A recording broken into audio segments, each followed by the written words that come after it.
Այսօր եթե խոսենք դավաճանության տեսակներից, մեր օրերում 21-րդ դար շատ բաներ փոխվել է։ Եթե մենք մի ժամանակ կարող էինք ասել դավաճանությունը դա միայն սեռական ակտն է մեկ այլ անձի հետ, այսօր շատ այցելուներ նշում են, որ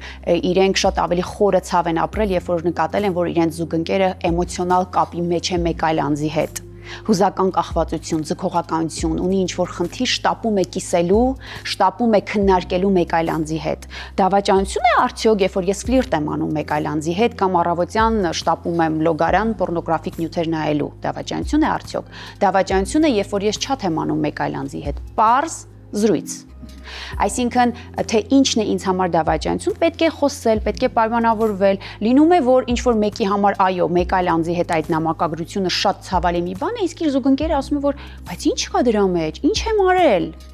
Հետևաբար խոսել, պայմանավորվել, որ հետո հասկանանք ինչու մենք մեղադրում մեր ընկերոջը, զուգընկերոջը։ Եվ հստակեցնել սահմանները, երբ են արդեն անցնում թույլատրելի սահմանը։